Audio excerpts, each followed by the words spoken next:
A stunning order by the International Court of Justice puts more pressure on Israel over its campaign in Gaza. The court considered that, in conformity with obligations under the Genocide Convention, Israel must immediately halt its military offensive and any other action in the Rafah governorate. Also this week, 3 European nations announced they'll recognize Palestinian statehood. This European wave, hopefully, will be followed by other waves.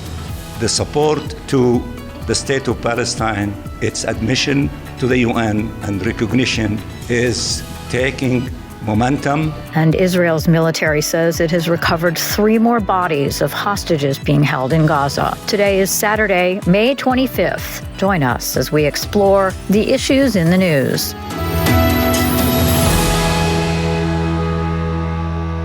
Hi, everyone. I'm Lori London in Washington.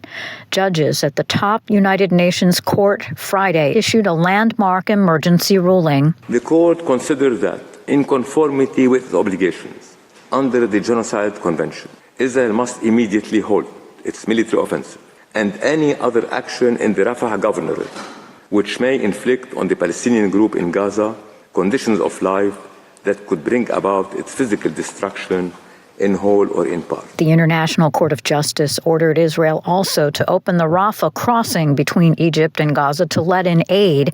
Israel, it added, must provide access for investigators and report back on its progress within 1 month. The court is not convinced that the evacuation efforts and related measures that Israel affirms to have undertaken to enhance the security of civilians in the Gaza Strip, and in particular those recently displaced from the Rafah governorate, are sufficient to alleviate the immense risk to which the Palestinian population is exposed as a result of the military offensive in Rafah. In January, ICJ judges ordered Israel to do all it can to prevent death, destruction, and any acts of genocide in Gaza, but stopped short of ordering an end to the military offensive. Ahead of the court's decision, on Thursday, Israeli government spokesman Avi Hyman said Israel will not be deterred.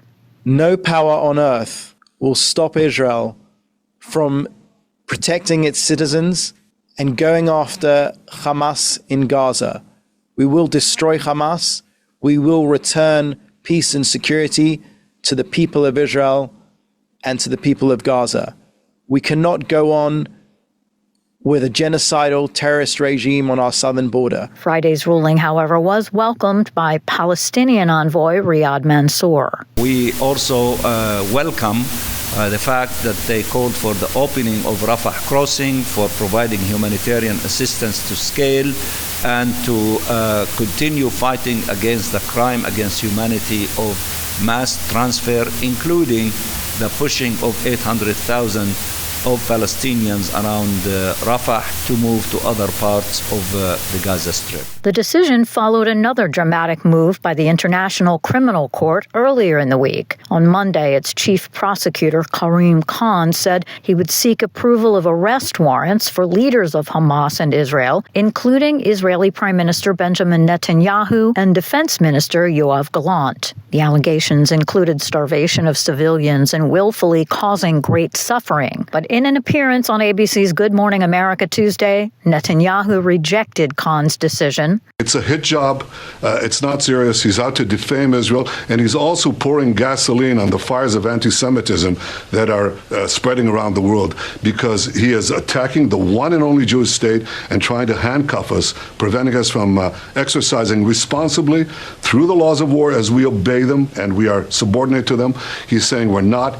He's creating false symmetry, false facts, and he's doing a grave injustice to the International Court. Joining us now to unpack all of this is Layla Sadat, professor of international criminal law at Washington University and former special advisor on crimes against humanity to the ICC prosecutor. So what's your initial reaction to Friday's World Court ruling? I think that it's a blockbuster ruling, actually. Not unanimous. It was 13-2. It's a blockbuster. I mean, South Africa did a very good job making its case to the court. Israel, I think, presented a very able defense, although it complained it hadn't had enough time. But I think the court did not accept Israel's version of what was happening, and it accepted South Africa's assessment of the situation. Didn't South Africa ask for the court to order a ceasefire of the entire Gaza? It did. It is not a full ceasefire. It is a cessation of the military operation in Rafah. And I think Judge Nolte's question to Israel at the very end of the oral hearing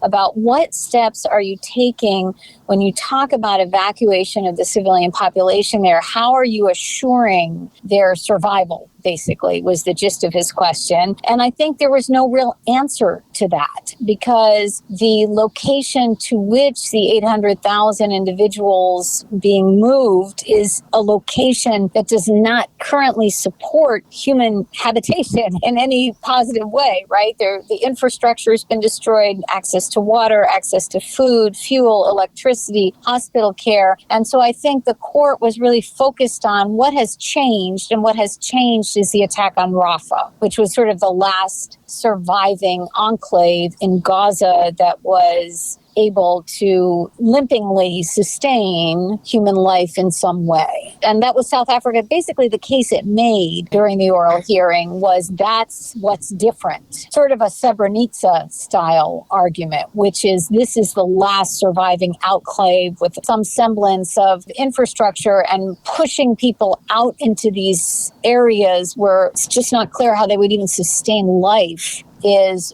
the difference. And the court agreed with that. Right. So that, I think, is astonishing that the court said enough has changed since South Africa came to the court and since its March 28th order. We've been hearing for weeks from international aid organizations, the UN, that famine is already happening in northern Gaza and that the entire territory is at risk. And the other thing that was very shocking is for the aid organizations, that is particularly even in North Gaza, saying we can no longer deliver aid, right? The World Food Organization had said our warehouses we cannot deliver food. And the pier that was built is insufficient. So, it's funny. We're talking about winners and losers. The only team to be on here is Team Humanity, right? So every time South Africa, in air quotes, wins, I feel like humanity is losing, because what that means is that the humanitarian situation has become so catastrophic that even a court as conservative as the International Court of Justice has said this has to stop in some measure. And this decision is a part of a broader situation that is happening with the International Criminal Court filing charges against individuals it considers responsible for war crimes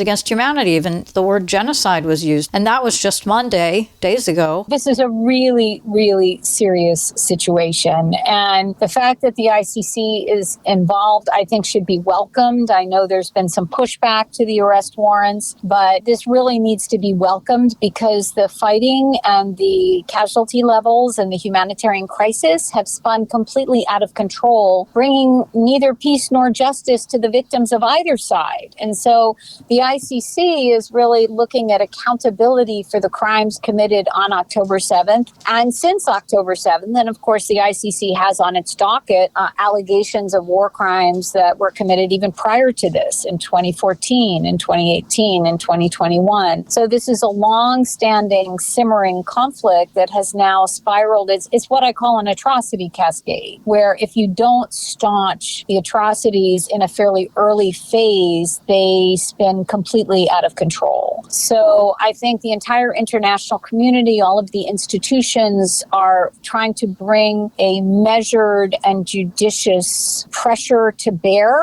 on the parties, including Hamas. The last thing the court said was, we want the hostages unconditionally and immediately released. And that, I think, would do a huge amount to at least take that issue off the table, right? It doesn't take the accountability issue. Why were they, they shouldn't have been kidnapped in the first place, and the crimes alleged to have happened on October 7th never should have happened. But I think the release of the hostages would at least allow perhaps some shift in thinking from the Israeli side. Israel's been pretty defiant over the order ceasefire in Rafah and also extremely angered over the arrest warrant, saying this is basically a sham and that they're doing everything they should be doing to protect themselves as a sovereign nation. I understand that's Israel's legal position in front of the ICJ and with respect to the ICC is we are complying with humanitarian law. We're not violating it. We're bending over backwards. And the difficulty is that is simply not a credible assertion given the high casualty levels. And while it should never be a numbers game in these kind of atrocities, if you compare the kill rates, even in the Ukraine situation, if you look at what happened in the former Yugoslavia, which was a conflict that involved aerial bombardment of civilian areas, you just didn't see this kind of casualty level. And Israel's argument has been, well, Hamas is shielding, right? They're using human shields, and that's why the casualties are so high here. But in fact, we know that the level of collateral damage that Israel accepts with respect to strikes is grossly disproportionate to what is realistically acceptable under humanitarian law. There was a great piece in Just Security analyzing the sort of level of collateral damage that Israel is willing to tolerate. To get one low-level Hamas leader, how many civilians is an acceptable number killed? And the numbers are extraordinarily high and just not consistent with humanitarian law's admonition that states are required to take all feasible precautions. And it's certainly feasible not to kill so many people. It really has gotten into a war that is not consistent with humanitarian law. I don't think there's any other way to say that. Now, crimes against humanity and genocide, those have different elements. And so we have to look at whether this is an attack against the civilian population. The ICC prosecutor has determined that it is. Whether he'll get his arrest warrants and whether that'll be proven in court, that's another issue. And he did not charge genocide, interestingly. Instead, he charged the crime of extermination. So that's not an easy crime to prove. There's never been a case involving extermination at the ICC. And there's only one arrest warrant that contains the word, and that's the arrest warrant against Omar al-Bashir, the former president of Sudan.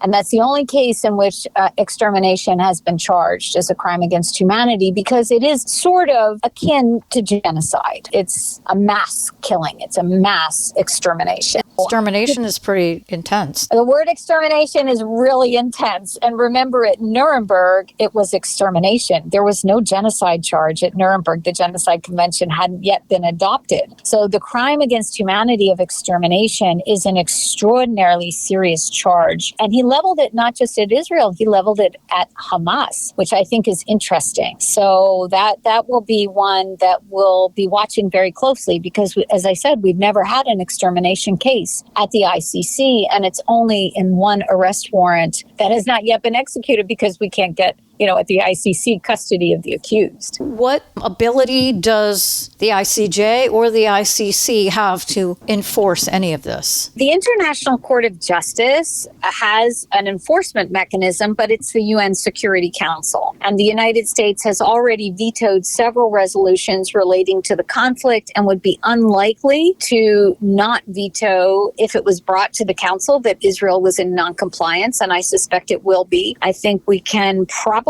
expect another American veto. We have seen this is an issue with provisional measures orders at the International Court of Justice where they involve the use of force. Non-compliance is pretty high. That was true for Russia, was ordered to stop its invasion of Ukraine, and it did not. And that's not the only situation. We just don't have a good way of forcing states to the peace table. That said, it is kind of a mark of shame. Russia has become very diplomatically isolated at the United Nations because of its failure to comply with basic principles of international law. It's actually been expelled from the Council of Europe, and I think it's suffering severe consequences in terms of its international reputation, its ability to get support at the United Nations for things that are important to it. Israel is going to suffer the same consequence. It's more of a social shunning than it is direct enforcement. There could also be sanctions. Not from the United States, obviously, but other states are under tremendous pressure now, not, for example, to sell weapons to Israel. So I think for Israel, the really sad consequence of this is, to the extent it sees itself as part of the Western group of countries, right, as a democracy, it becomes even more diplomatically and sort of socially isolated. It's a terrible consequence of this in that it obviously has its view. I'm not an expert on Israeli politics, but its view is clearly not shared by the family of nations. And so it's very difficult because it finds itself increasingly isolated because of that. The ICC arrest warrants have direct consequences because they don't target states, they target people. Israel doesn't have to comply with the ICC arrest warrants because it's not a party to the ICC, although I'm sure that many in Israel welcome the arrest warrants against the Hamas individuals. But all the states parties to the ICC do have to cooperate with the court, and they have to implement those arrest warrants. And so that can cut down very heavily on a leader or an individual's ability to travel because they can be arrested pursuant to an Interpol red notice and the international arrest warrant issuing from the court. The United States is not a part of the ICC, but if that's right, Prime Minister Benjamin Netanyahu were to travel to one of the countries that is a member, they would be required to arrest him? That's correct. Layla Sadat, professor of international criminal law at Washington University and former special advisor on crimes against humanity to the International Criminal Court prosecutor. Thank you so much for being with us.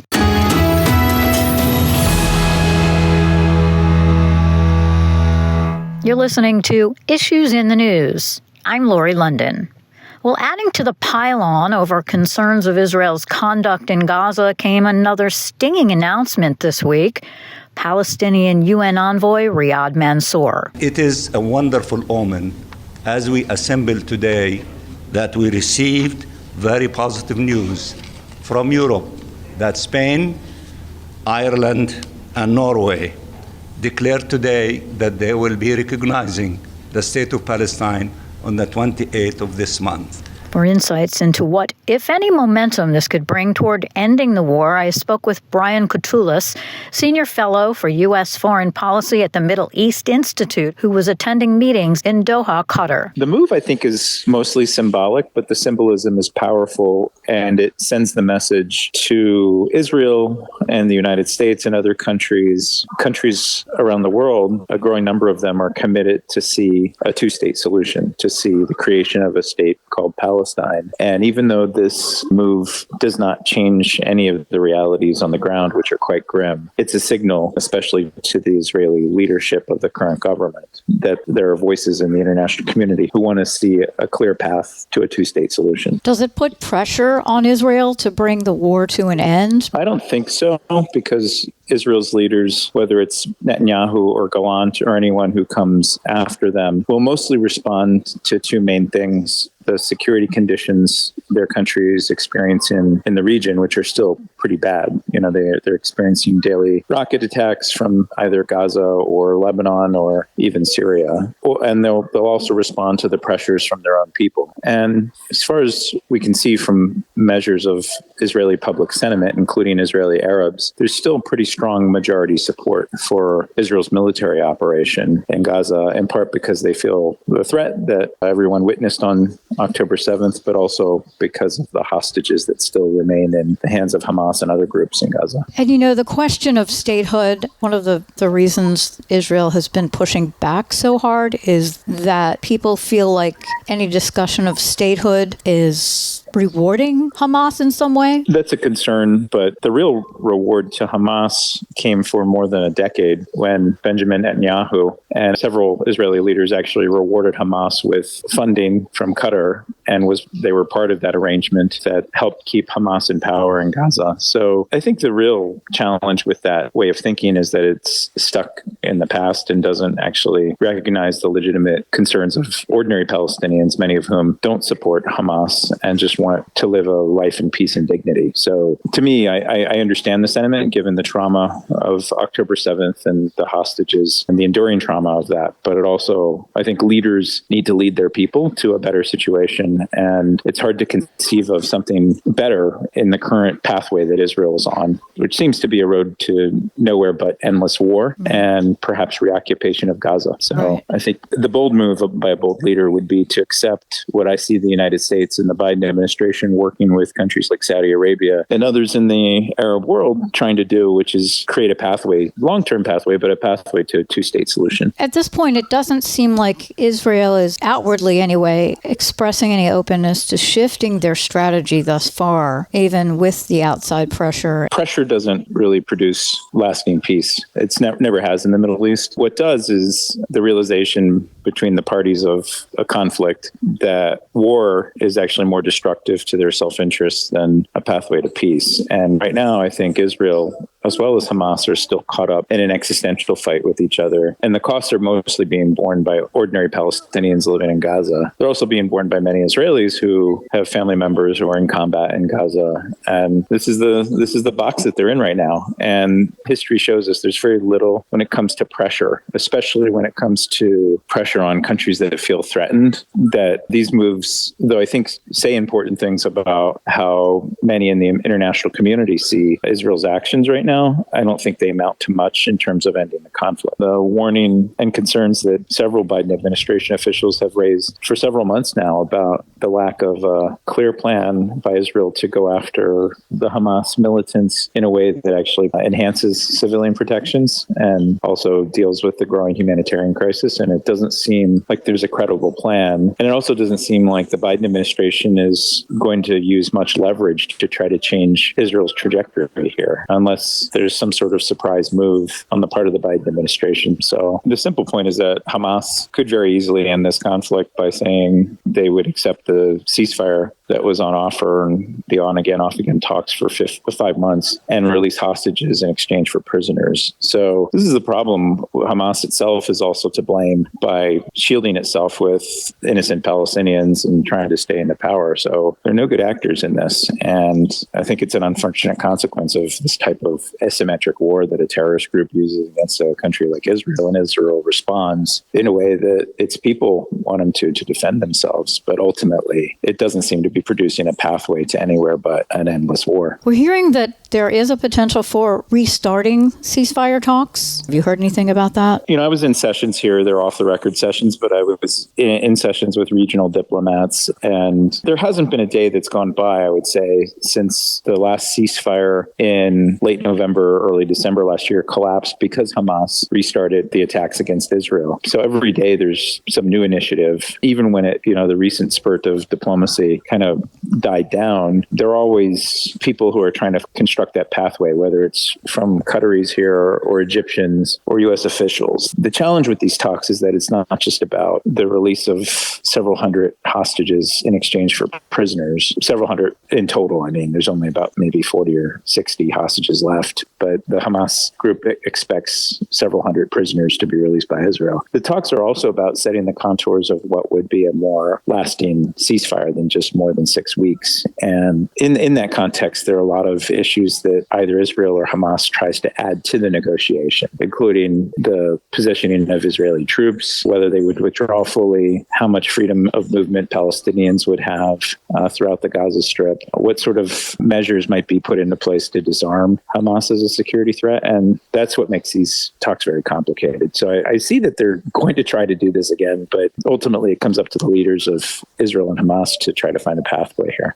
Brian Katulis, Senior Fellow for U.S. Foreign Policy at the Middle East Institute, speaking to us from Doha, Qatar. Thank you so much. And finally, early Friday, Israeli military spokesman Rear Admiral Daniel Hagari said the bodies of 3 more hostages killed on October 7th had been recovered. It is with a heavy heart that I share that last night, Israeli Special Forces in Gaza rescued the bodies of our hostages, Hanania Vlonka, Michel Nissenbaum, Orion Hernandez. Their bodies were rescued during a special operation based on precise intelligence. The army said they were killed on the day of the attack and their bodies had been taken to Gaza. There are men, women, children, and babies being held by Hamas in living hell. Across our border in Gaza, we will not stop fighting for their freedom. Every decent country in the world would do the same. The announcement comes less than a week after the army said it had found the bodies of 4 other hostages also killed on October 7th. And while a large majority of Israelis support military operations in Gaza, anger is growing at home over the government's handling of the hostage crisis. And that's all the time we have this week. On behalf of all of us here at VOA, thank you very much for listening. Join us next week for more Issues in the News. Until then, I'm Lori London.